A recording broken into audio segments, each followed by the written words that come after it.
में विराजमान। पूरी दुनिया में किसी भी शास्त्र में आप ठाकुर जी के किसी भी विषय पर अगर प्रश्न उठाते हैं, उसका उत्तर है, और अंत में आकर के ठाकुर जी ही सत्य घोषित हो जाएंगे। आप उनको असत्य घोषित नहीं कर सकते। वो कब, कहां, कौन सी लीला किस तरीके से कैसे संपादित कर रहे हैं, ये वही जानते हैं, या उनका अनुसंधान करने वाले वैष्णव जन जानते हैं। तो ठाकुर जी का पहला रूप क्या है? सत्य। वो असत्य नहीं हो सकते। वो जहां कहीं भी जो कुछ भी कर रहे हैं, सब में सत्य विराजमान है। ठाकुर जी का पहला रूप है सत्य। ठाकुर जी का दूसरा रूप क्या है? चैतन्य। हमारे पीछे श्रीनाथ जी विराजमान हैं। कोई इन्हें प्लास्टिक का समझे, कोई लकड़ी का समझे, कोई कार्डबोर्ड का समझे, तो ये बहुत बड़ा अपराध है। ये चैतन्य ही है, साक्षात चैतन्य है। अब इनकी बात ऐसी है, मैं एक बात बताता हूं कथा में। बचपन में जो आप लोग यहाँ बैठे हैं, आप सबने एक खेल खेला होगा, बर्फ पानी खेला है? खेला है?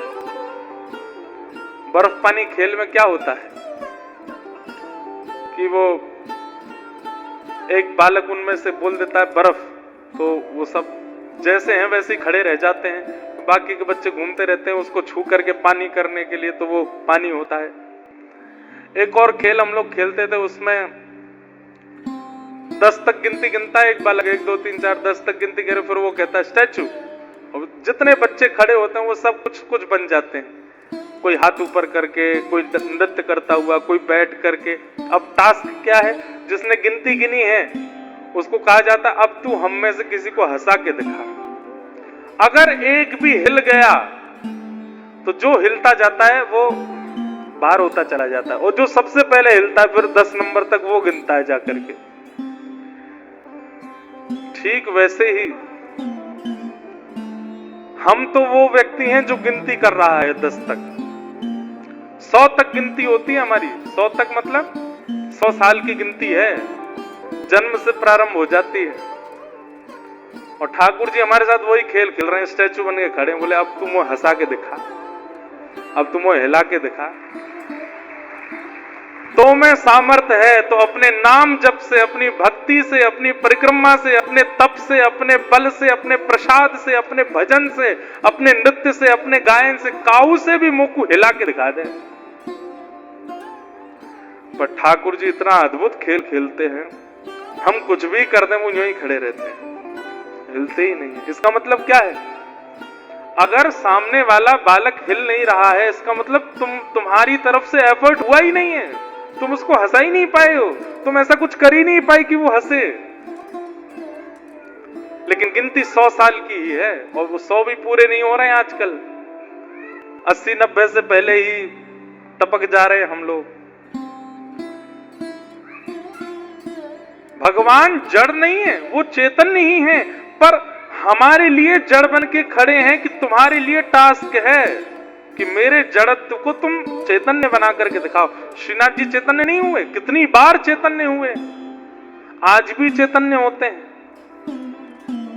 कुम्मन दास जी के लिए चैतन्य हुए, सूरदास जी के लिए चैतन्य हुए, छीत स्वामी जी के लिए चैतन्य हुए, भक्तिमती मीराबाई के लिए चैतन्य हुए, रैदास जी के लिए चैतन्य हुए, हमारे लिए नहीं हुए। क्यों? क्योंकि हमने पहले ही मान लिया है कि ये जड़ ही हैं, ये मूर्ति ही हैं, ये धातु ही हैं, ये पत्थर ही हैं। नहीं, श्रीमद् भागवत में स्पष्ट कर दिया महात्मा में पहले ही कि ठाकुर जी कौन है? चैतन्य। उनके प्रति चैतन्य बुद्धि ही रखो, जड़ भाव मत लाओ, वो चैतन्य है। लेकिन हमें जड़ की तरह प्रतीत हो रहे हैं, इसका मतलब क्या है कि हमारी बुद्धि और इंद्रियों की इतनी क्षमता नहीं कि हम उनके चैतन्य का अनुभव कर पाए, इसलिए हमें जड़ ही लगते हैं। और ये दो बातें हैं, ठाकुर जी को सत्य स्वरूप मान लो, ठाकुर जी को चैतन्य स्वरूप मान लो, तो तीसरा स्वरूप आपको मानना नहीं पड़ेगा, ठाकुर जी अपने आप प्रकट कर देंगे, आनंद। फिर आनंद ही आनंद लगेगा। चलते फिरते उठते बैठते खाते पीते हंसते सोते जागते हर स्थिति में केवल आनंद का अनुभव होगा। हमारे संत महात्मा इतने कष्टों के बाद भी इतने आनंद में क्यों रहते हैं? क्योंकि वो ठाकुर जी को सत्य और चैतन्य स्वरूप मान चुके हैं, इसलिए आनंद का अनुभव होता है। हम अभी भी उनको जड़ मानते हैं, इसलिए हमको आनंद नहीं, दुख होता है, कष्ट होता है, पीड़ा होती है, ग्लानि होती है, आत्मग्लानि होती है, ना जाने क्या क्या ये सब भाव। ये संतों को क्यों नहीं आते, हमको ही क्यों आते हैं ये सारे भाव? क्योंकि हम ठाकुर जी के प्रति जड़ बुद्धि रखते हैं, असत्य बुद्धि रखते हैं।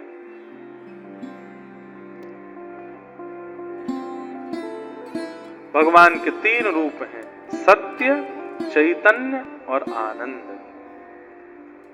सच्चिदानंद रूपाय। और भगवान के 3 कर्म क्या हैं? विश्वोत्पत्त्यादि हेतवे, विश्व की उत्पत्ति करना, पालन करना और संहार करना। तापत्रय विनाशाय श्री कृष्णाय वयं नमः। तापत्रय विनाशाय, 3 प्रकार के ताप यानी कि कष्ट हम सबके जीवन में आते हैं, आदि दैविक, आदि भौतिक, आध्यात्मिक। 3 प्रकार के ही कष्ट हैं हमारे जीवन में। सबसे पहला कष्ट देह का, शरीर को बीमारी हो जाना, रुग्ण हो जाना, कष्ट हो जाना, पहला कष्ट का कारण। दूसरा कष्ट का कारण क्या है? आदि दैविक, प्रकृति के द्वारा कष्ट हो जाना, सर्दी की वजह से, धूप की वजह से, वर्षा की वजह से, बाढ़ की वजह से, भूकंप की वजह से, आदि दैविक। और तीसरा कष्ट का कारण होता है अपनों की वजह से, मित्र की वजह से, पत्नी की वजह से, पिता की वजह से, बच्चों की वजह से, पड़ोसियों की वजह से। ये 3 ही दुख के कारण है हमारे संसार, और चौथा कोई दुख का कारण नहीं। आदि दैविक, आदि भौतिक, आध्यात्मिक। या तो खुद से दुखी, या अपनों से दुखी, या प्रकृति से दुखी। चौथा कोई दुख का कारण नहीं है। इन तीनों प्रकार के तापों का ठाकुर जी क्या करते हैं? उपशमन करते हैं। कितनी अच्छी बात है कि कष्ट दूर नहीं होते, कष्ट तो आते हैं, पर उन कष्टों से होने वाली जो स्थिति है वो स्थिति दूर हो जाती है। शारीरिक कष्ट होगा पर इतने विचलित नहीं होगे आप, अपने कष्ट देंगे पर विचलित नहीं होगे आप, प्रकृति से कष्ट मिलेगा लेकिन विचलित नहीं होगे आप। ये विचलनता ना होना, ये एक भक्त का स्वरूप है।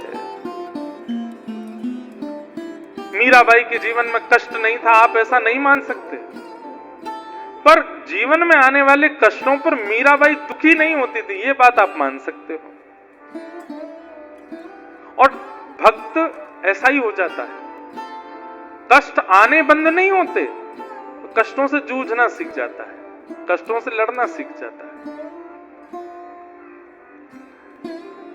गैर भक्ति पथिक कैसा होता है?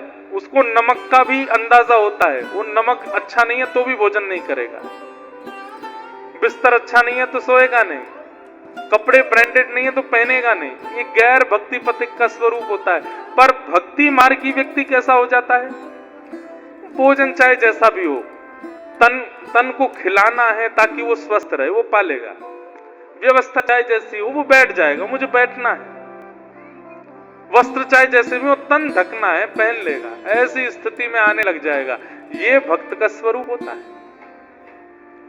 बुरा नहीं मानिएगा, पर कोई व्यक्ति अपने आप को भक्त कहता है, लेकिन इन सब स्थितियों में ना तो जीव को वशीकरण कर पाया, ना तन को वशीकृत कर पाया, ना अपनी मन बुद्धि को वशीकृत कर पाया, भक्त नहीं।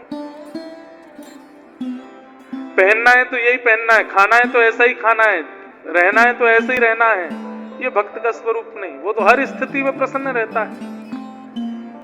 और इसी को कहते हैं तापत्रय विनाशाय। ठाकुर जी हर प्रकार के तापों का विनाश कर देते हैं, मतलब फिर उसको किसी भी चीज से ज्यादा फर्क नहीं पड़ता, वो सम हो जाता है।